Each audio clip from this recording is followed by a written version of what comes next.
മന്തിക്ക് ആവശ്യമായിട്ടുള്ള 1.5 കപ്പ് അരിയാണ് എടുത്തേക്കുന്നത്. അതിന് വേണ്ടിയിട്ട് 1 കിലോ ചിക്കനാണ് എടുത്തേക്കുന്നത്. ചിക്കന് വേണ്ടിയിട്ട് നമുക്ക് മസാല റെഡിയാക്കാം. അതിനുവേണ്ടി ഇഞ്ചി ചെറിയ ഒരു പീസ് കഷ്ണങ്ങളായിട്ട് മുറിച്ചത്, വെളുത്തുള്ളി 5 എണ്ണം, ജീരകം 1 ടീസ്പൂൺ, കുരുമുളക് 2 ടീസ്പൂൺ, മുളക് പൊടി 2 ടേബിൾ സ്പൂൺ, മല്ലിപ്പൊടി 2 ടേബിൾ സ്പൂൺ, പിന്നെ ആവശ്യത്തിന് ഉപ്പ്, പിന്നെ അതിലേക്ക് കുറച്ച് സൺഫ്ലവർ ഓയിൽ ഒഴിച്ചിട്ട് നമുക്ക് നന്നായിട്ടൊന്ന് മിക്സ് ചെയ്ത് എടുക്കാം. ചിക്കൻ ഇങ്ങനെ ഹോളിട്ട് കൊടുക്കുന്നത് എന്തുകൊണ്ട് നല്ലതാണ്, മസാല നന്നായിട്ട് പിടിക്കും. തയ്യാറാക്കി വെച്ചിരിക്കുന്ന മസാല ചിക്കനിലോട്ട് ഒഴിച്ച് കൊടുക്കാം. എന്നിട്ട് കൈകൊണ്ട് തന്നെ നല്ല രീതിക്ക് അതൊന്ന് ഇളക്കി കൊടുക്കുക.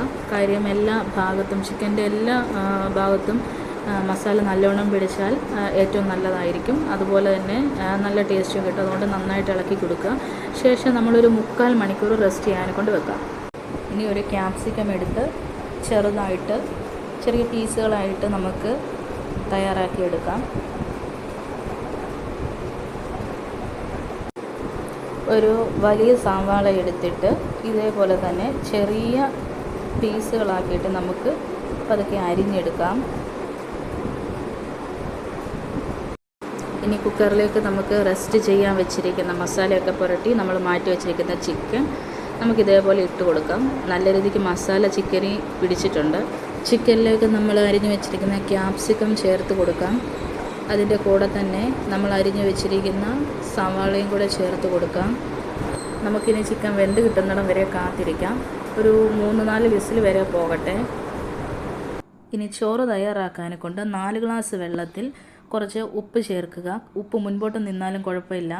ഇനി നമുക്ക് വെള്ളത്തിലേക്ക് മാഗി ക്യൂബ്, കുരുമുളക്, ഏലക്ക, ഉണക്കനാരങ്ങ, പട്ട, ഗ്രാമ്പു, ബേ ലീഫ് എന്നിവ ഇട്ട് കൊടുക്കുക.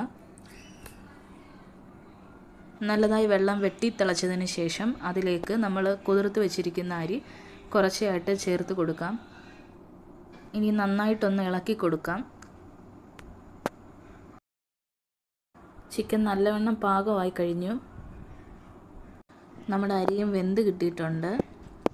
നല്ലതായിട്ട് തിളച്ച് അതിൻ്റെ ഒരു മണമൊക്കെ വരുന്നുണ്ട്.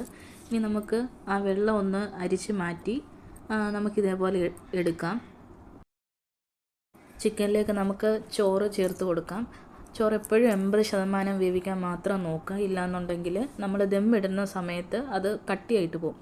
അപ്പോൾ ഈ വേവിക്കുന്ന സമയത്ത് 80% മാത്രമാണെന്നുണ്ടെങ്കിൽ ബാക്കി ദം ഇടുന്ന സമയത്ത് അത് നല്ല രീതിക്ക് തന്നെ വെന്ത് കിട്ടിക്കോളും. അങ്ങനെ നമ്മുടെ മന്തി റെഡി ആയിട്ടിരിക്കുകയാണ്. ദം പൊട്ടിക്കുകയാണ്. അതിന് നല്ല സ്മെല്ലുണ്ട്. തുറക്കുമ്പോൾ തന്നെ നല്ല മണം വരുന്നുണ്ട്. ചോറ് നമുക്ക് വേറെ പാത്രത്തിലോട്ട് മാറ്റാം. അത് ചോറ് അങ്ങോട്ട് ഇളക്കി വരുമ്പോഴുണ്ടല്ലോ മന്തിയുടെ ആ മസാലയുടെയൊക്കെ നല്ല മണം വരുന്നുണ്ട്. ചോറൊക്കെ മാറ്റി അവസാനമായപ്പോഴുണ്ടല്ലോ നല്ല മസാലയുടെ മണം മൂക്കിലോട്ട് വരുന്നുണ്ട്. നല്ല മണമാണ്. ഇനിയിപ്പോൾ നമ്മൾ എന്ത് ചെയ്യണമെന്നറിയുമോ, നമ്മളിനിയും ആ ഒരു ചിക്കൻ പീസുകളൊക്കെ വേറെ പാത്രത്തിലോട്ട് നമ്മൾ മാറ്റി വെച്ചിട്ട് ഈ ബാക്കി വന്നിരിക്കുന്ന ഈ മസാല ചോറും എല്ലാം കൂടെ ഒന്നിച്ചിട്ട് നന്നായിട്ട് ഇളക്കി നമുക്ക് റെഡിയാക്കാം. ഇതേപോലെ നമ്മുടെ മസാലയൊക്കെ നല്ല രീതിക്ക് ഇങ്ങനെ മിക്സ് ചെയ്തെടുക്കണം. എല്ലാ ചോറിലും നമുക്ക് മസാല പിടിക്കാൻ വേണ്ടിയിട്ട് ഇതേപോലെ നല്ലതായിട്ട് ഇളക്കി അങ്ങ് യോജിപ്പിക്കണം.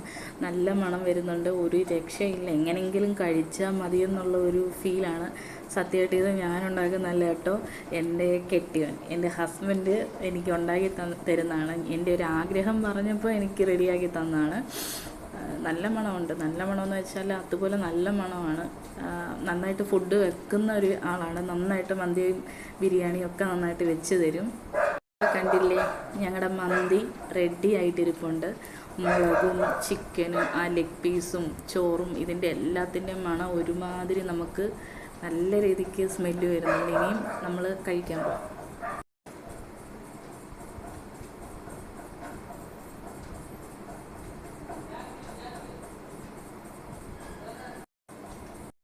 അങ്ങനെ കഴിക്കാനായിട്ട് മന്തി റെഡിയായി കഴിഞ്ഞു. എല്ലാവരും കഴിക്കാൻ പായോ.